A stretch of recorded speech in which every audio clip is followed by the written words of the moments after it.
يا حبيبي عبالكم تعملوا سفيحة بتاخد العقل بالبيت. حضروا الفيديو للآخر لتشوفوا كيف. شوفوا اليوم رح نشوف كيف نعمل سفيحة اللي بتكون عجينتها كتير كتير كتير رقيقة. في شاب صاحبنا قال لي أنا لما آكل سفيحة مثل هاي بلش عد بعد ما أخلص 7 منهم. هيدي رح أعملها بالفرن عندي ورا، بس إذا بدكم تعملوها بالبيت عادي ما في مشكلة. جيبوا حجر بيتزا أو حديد البيتزا، تحطوها بالفرن على أعلى حرارة قريبة لفوق لمدة ساعة، خلوها تحت ما تصير مثل النار وبعدين دخلوها تطلع تقريبا مثل هاي. خلينا نبلش بالطحين. عندي نص كيلو طحين، تقريبا 4 كبايات. رح احط فوقهم معلقة كبيرة سكر، يعني بيطلعوا شي 12 جرام تقريبا. ونحط كمان فوقهم معلقة صغيرة ملح أو 5 جرامات. صراحة أنا ما أستن يعني، بس تقدير القصة يعني. وعندي كمان مي، هيدي 260 270 ملي. انتم بتقدروا حسب الطحين يعني اللي عندكم، لأنه كل طحين بياخد مي شكل. فبكون تعجنوها بتشوفوا العجينة كيف بتصير. إذا منيحة منيحة، ما منيحة بزيدوا لها أو بتنقصوا لها مي. بدنا شوية خميرة، يعني هاي اللي عندي أنا الخميرة تقريبا بتطلع شي ربع معلقة صغيرة.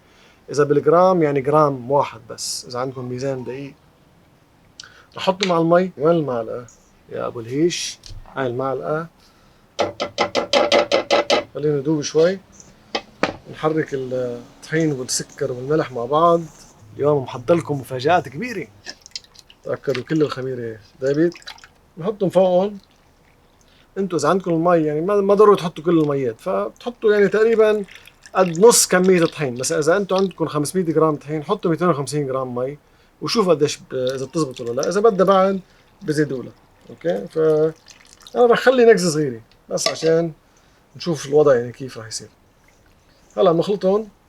ملاحظين اليوم ما جبنا العجانة، قلنا خليها اليوم شغالين على الايد لانه الطقس حلو، فشوية رياضة برا ما مش غلط يعني. هلا بنشمر، نبلش دعك. لاحظوا كيف انا يعني ما حطيت كل المي، وممكن يعني يزيد لها شوي صغيرة. هلا ببين معنا بس نحطها على الكاونتر. اوكي، هلا رح نكمل هون. بدها شوي صغيرة، شايفين كيف عم تخزق؟ ممكن نحط لها، بس نخليها بهيدا. يلا نحطهم كلهم، مش غلط. فهيك انتو هيك ببين معكم قديش الطحين اللي عندكم بياخذ مي. بس تعجنوا بتبين العجينة كيف طلعت. بدها شوية مي زيادة، ممكن مرات تحطوا مي زيادة أكتر ما هي بتاخد حتطلع معكم رخوة، فبزيدوا لها طحين. صارت أحسن شوي هلا، أحسن من قبل. نكمل على الطاولة هلا. تقريبا صارت على الآخر.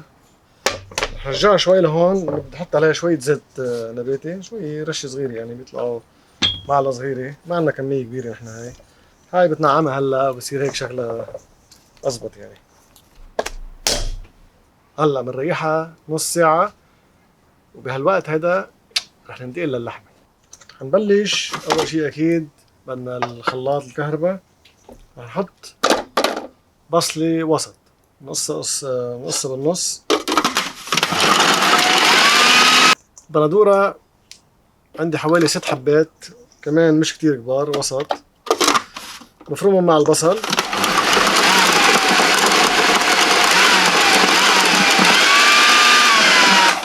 اوكي، هلا رح زيد عليهم بقدونس، يعني كمشة بقدونس تقريبا، ونص كمشة نعناع. حطهم هولي معهم، وبنفرمهم ضرب صغير كمان. حطهم بالجار. هلا هنحط ملعقة كبيرة سماق وملعقة صغيرة فلفل. هذا بالانجليزي تشيلي فليكس، ما بعرف شو بسموه بالعربي. هذا اللي بيكون بقلب الفلفل يعني. ملعقة صغيرة كمان بابريكا، وملعقة صغيرة سبع بهارات، وملعقة صغيرة كمون، ونص ملعقة صغيرة قرفة، واخر شي بدنا ملعقة صغيرة ملح. نخلطهم شوي مع بعض هول بس ليصير التوابل هاي كلها تفوت ببعضها. حيطلع معنا لحمة بعجين يعني انفجارات بتتم بس تتاكل هاي. هلا بدنا نحط شو هي دبس الفليفلة، معلقة محرزة يعني مثل هاي. وبدنا شوية دبس البندورة، معلقة تقريبا كبيرة كمان. هلا نخلطهم مع بعض. بالنسبة للحمة انا دايما بجيب لحمه مخلوطه نص بقر ونص غنم، وتكون للحمه بعجين لازم تكون اللي هي شوي زياده عشان ما تكش لما نحطها بالفرن. هيدي 300 جرام لحمه، بتعرفوا شو، خلينا نفوت اول ان عشان بالمعلقه ما راح يمشي الحال. هلا بنتركها شوي بس عشان هالبهارات والامور كلها هاي تتعشق فيها مزبوط. وهلا بنجي لنجم السهره، محسوبكم هلا رح يستعمل مكنه الباستا. بدنا نجيب العجينه، رح اقطعها انا بهالشكل، يعني تقريبا مثل قطع بهالحجم هيدا، عشان هلا بقطعها ديسكيت. فهلا شوفوا كيف هيدي العجينه هلا فينا نعملها مثل نمدها شوي يعني عشان يصيروا كلهم تقريبا نفس السماكه. شو بنعمل؟ بنصير نقطعهم بهالطريقه، يعني ما ضروري شو اسمه لا تزينوا ولا، يعني عن نظر تقريبا فيكم تعرفوا بالضبط قديش كل وحده. يعني هاي يمكن تطلع شيء 25 جرام، عرفت علي؟ فبس بهالشكل هيدا.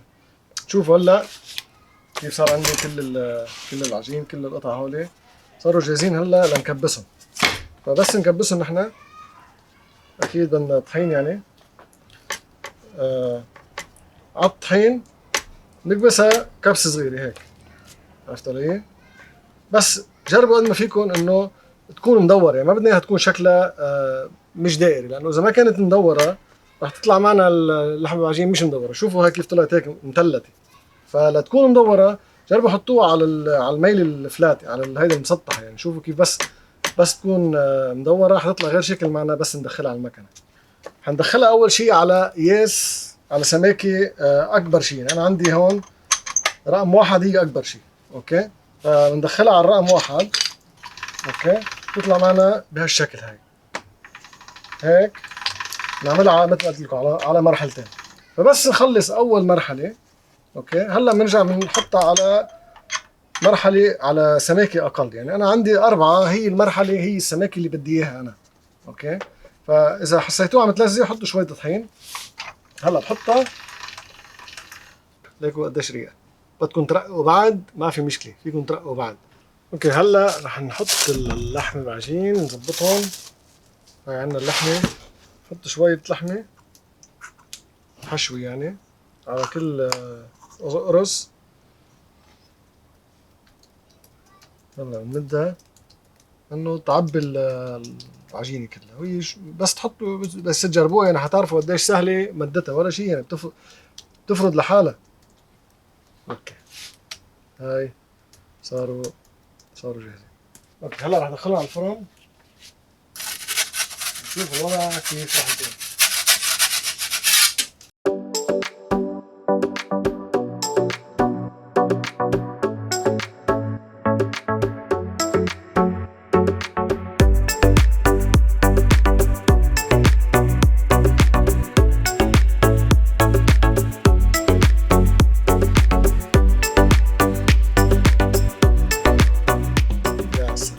يا سلام شوفوا لي اللحمه العجين.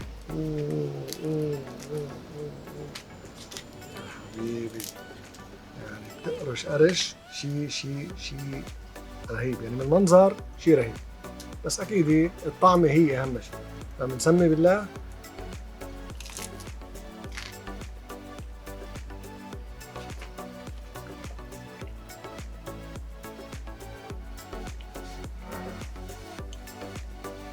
الله،